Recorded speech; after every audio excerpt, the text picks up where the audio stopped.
बभूविथ आधाते सुम्नमे महे। ॐ इन्द्रवर्धन्तु अक्तुरः कृण्वन्तु विश्वमार्यम् अपघ्नन्तु रावणः अपघ्नन्तु रावणः। आर्य समाज सोलन के सभागार में उपस्थित ऐसे समाज के प्रधान डॉक्टर दीनदयाल बिष्ट जी, मंत्री श्री रत्नेश वार्ष्णेय जी, कोषाध्यक्ष और प्रबंधक श्रीमान शशि भूषण मित्तल जी और बहुत ही अनुशासन प्रिय और बहुत ही अनुशासन के साथ दयानंद आदर्श विद्यालय को जो संचालन कर रही हैं प्राचार्य श्रीमती उषा मित्तल जी, इस विद्यालय के सभी अध्यापक व अध्यापिकाएं और प्यारे विद्यार्थी, आज हम सभी रामनवमी का पावन पर्व बहुत ही हर्षोल्लास के साथ मना रहे हैं और मेरा यह बड़ा सौभाग्य प्राप्त हो रहा है कि मैं आप सबके बीच आज चौथी बार पधारा हूं। यह सब आप सबके स्नेह का प्रतिफल है।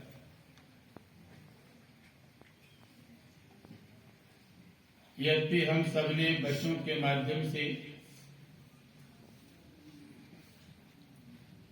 भगवान राम के बारे में बहुत कुछ सुना है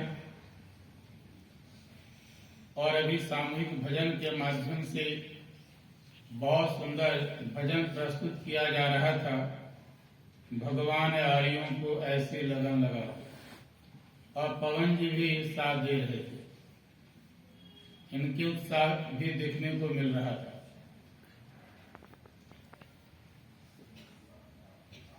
मैं आप सबसे कुछ निवेदन करने चला हूं।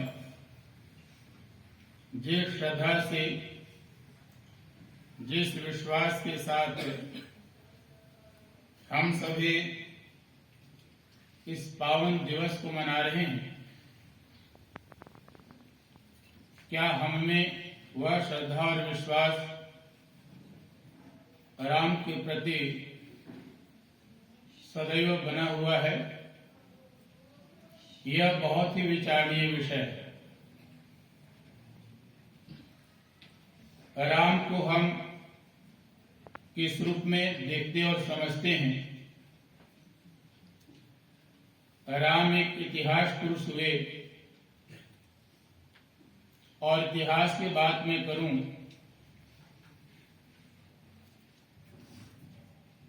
तो सृष्टि की आदि ब्रह्मा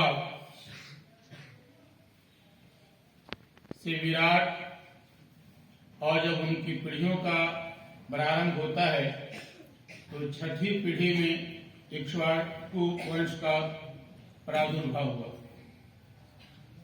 और 25वीं पीढ़ी में दशरथ राम का आना हुआ। राम का इतिहास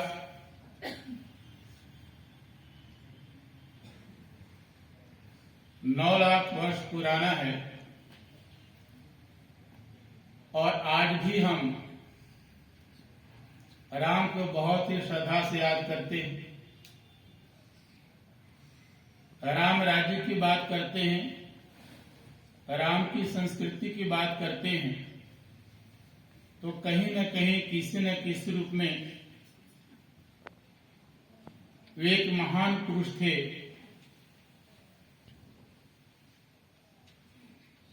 जिस राम को हम महान पुरुष मान रहे हैं, उनकी महानता को दर्शाने के लिए महर्षि वाल्मीकि रामायण के अंदर स्थान स्थान पर चित्रण किया गया है। जब महर्षि वाल्मीकि कृत रामायण को पढ़ते हैं और जब हम गोस्वामी तुलसीदास के राम को हम पढ़ते हैं, दोनों में भिन्नता है।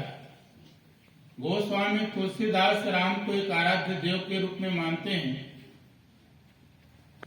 जबकि महर्षि वाल्मीकि राम को एक महामानव के रूप में मानते हैं। वो तटस्थ एक इतिहास पुरुष के रूप में मानते हैं। और हम यह देखते हैं कि दुनिया के लोग अवतारवाद में आकर के ऐसे भ्रमित हो चुके, देवी देवताओं के बीच में आकर के ऐसे भ्रमित हो चुके, जिस कारण से हम सही रूप से राम का विश्लेषण नहीं कर पाए। प्यारे विद्यार्थियों, थोड़ी सी मैं चर्चा आपको जिस चीज में हम और आप उलझे हुए हैं, दुनिया उलझी हुई है, उस चीज का दिग्दर्शन कराते हुए राम के स्वरूप आपके सामने रखना चाहूंगा। बहुत आयत में देवी देवताओं के बीच में फंस करके रह जाते हैं। आर्य समाज के प्रवर्तक महर्षि देवदयानंद ने सत्यार्थ प्रकाश के सप्तम समलास में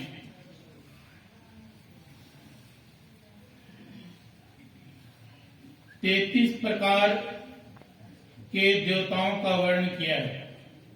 और अथर्ववेद के अंदर मंत्र आया, यस्य त्रय त्रिशन देवा अंगे गात्रा भेजरे तान वै त्रयं त्रिंशद देवान एके ब्रह्म विदो विदु। अथर्ववेद किस मंत्र के माध्यम से यह बताया है कि यह जो दुनिया है वह 33 प्रकार के देवताओं से भरा पड़ा है। और जो लोग विद्वान लोग उन 33 प्रकार के देवताओं को ठीक प्रकार से समझ जाते हैं, वही उससे देवताओं का देव परमात्मा को जान पाते हैं। तो क्या आप जानना चाहेंगे कि वो 33 प्रकार के देवता क्या है? बोलो बच्चे। आपने यह सुना हुआ होगा है कि 33 करोड़ के देवता हैं। मैं एक अध्यापक हूं तो आपको अध्यापक की शैली में आपको समझा देता हूं, और अगली बार जब आना पड़े तो मैं आपसे पूछूंगा भी, ये मेरी आदत भी है।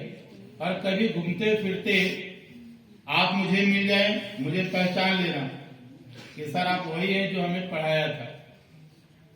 33 प्रकार के देवता क्या हैं आपको अभी याद हो जाएगा, नोट करेंगे आप। बोलेंगे 8 वसु, बोलिए 11 रुद्र, 12 आदित्य, 1 इंद्र, और 1 प्रजापति। प्रजापति को यज्ञ कहा गया है। तो कितने हो गए? 8, 11, 12 और 1 + 1, देखो कितने हो गए? 33 हो गए। ये 33 प्रकार के देवता हैं। और इसी को 33 कोटि शब्द का प्रयोग किया। कोटि को लोगों ने करोड़ मान लिया। 33 प्रकार के देवता है।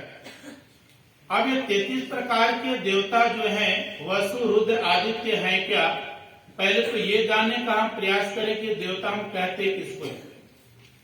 जब तक हम देवता की परिभाषा को नहीं जान पाएंगे तब तक न हम राम को समझ पाएंगे, न कृष्ण को समझ पाएंगे, न संसार के जितने भी श्रेष्ठ महापुरुष हुए हैं उनको जान पाएंगे। तो देवता का लक्षण बताते हुए महर्षि व्यास के लिखते हैं नृत्य के अंदर, देवदानात् दीपदानात् वा द्योतनाद वा द्यू स्थानो भवति इति वा देवा। देवता के लक्षण बताते हुए कहते हैं देवदानात्, दान देने के कारण से वो देवता कहलाते हैं। दान देने के कारण से देवता कहलाते हैं, देव कहे जाते हैं। आगे कहा दीप नाद व, देवता का आगे जो काम क्या है, दीप नाद व प्रकाश करना, उजाला करने के कारण से वो देवता कहलाते हैं। फिर आगे कहा उसके कर्म क्या है, उसकी और क्या विशेषता है, क्या द्योत नाद व उपदेश देने के कारण से वो देवता कहलाते हैं। फिर कहा ऐसे देवता रहते कहाँ हैं, जो देने वाले हैं, जो प्रकाश करने वाले, जो उपदेश देने वाले हैं। इस प्रकार के देवता का निवास कहाँ है, तो कहा द्यू स्थानो भवति इति वा। द्यू का मतलब समझते हैं द्यूलोक, और द्यूलोक कहाँ पर है बच्चे, तो बता सकते हो। हमने यही सुना है कि द्यूलोक तो ऊपर है, तो क्या सारे देवता ऊपर ही हैं, नीचे कोई देवता नहीं है, नीचे भी है, सब जगह है। अब आगे आप विश्लेषण कर रहा हूं आपको। 33 प्रकार के जो देवता हुए उसमें से 8 को क्या बोला गया, वसु। याद हो गया आपको, वसु का मतलब बसाने वाला। अब विचार कीजिए, हम और आप या संसार के सारे प्राणी का बसने का, रहने का आधार क्या है। साइंस के भी यहाँ विद्यार्थी बहुत हैं, साइंस पढ़ते हैं। हम सबका, सब प्राणी का, दुनिया के सब प्राणी का रहने का आधार क्या है, किस कारण से हम और आप बस पाते हैं दुनिया के अंदर, कोई बताओ, सोचो, विचार कीजिए। जल, वायु, अग्नि, आकाश, ये सारा है, ये है, इसी कारण से हम और आप रहते हैं ना। वायु ना मिले हमें तो, प्राणी को तो रह पाएंगे, जल ना मिले तो, अग्नि ना मिले तो जल, वायु, अग्नि, आकाश, वायु जो है ये 5, सूर्य, चंद्र और नक्षत्र, कितने हो गए, 8। ये 8 वसु हैं जिसके कारण से धरती पर रहने वाले सारे प्राणी बसते हैं, इसलिए इसका नाम है वसु। क्या नाम है, वसु। और ये सबके सब देवता हैं, ये सबके सब तभी यज्ञ किया जाता है और अब भ्रम में पड़ जाते हैं। कहा जाता है ओम सूर्यो ज्योति ज्योति सूर्य स्वाहा, ओम अग्नि ज्योति ज्योति अग्नि स्वाहा। सूर्य को भी, अग्नि को भी, वायु को, सबको भी हम देवताओं को याद करते हैं। ये सब प्राणियों को बसाने वाला, इस रूप को क्या गया है, वसु। वसु समझ में आ गया, जो संसार के सब प्राणियों को बसाने वाला है, जिस कारण से सारे प्राणी बसते हैं, उसको क्या कहा जाता है, वसु। अब आगे क्या बोला मैंने, रुद्र। रुद्र कितने हैं, 11। रुद्र का मतलब होता है रुलाने वाला। क्या होता है, रुलाने वाला। अब रुलाने वाला क्या है, तो ये शरीर हमारा जो बना हुआ है, इसमें 5 प्राण और 5 अप्राण, अल्प प्राण, महाप्राण 10, और एक शरीर को धारण किए हुआ मुख्य रूप से वो जीव। कितने हो गए? 11। ये शरीर के अंदर जो 10 प्रकार के प्राण शक्ति है, वो प्राण शक्ति हमारे शरीर के अंदर जगह जगह वो काम कर रहे हैं। किसी स्थान पर है तो कोई नाम है, किसी पर कोई नाम, उसका नाम अलग अलग दे दिया गया है। पर कहीं पर भी शरीर के अंदर कोई प्राण शक्ति के अंदर जब हलचल होगा तो शरीर के अंदर रुदन प्रारंभ हो जाएगा।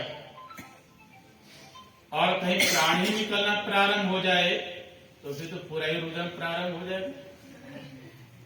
तो कहा ये शरीर को जो है रुलाने वाला है, रुदन कराने वाला है, इसलिए इसको क्या बोला गया? रुद्र।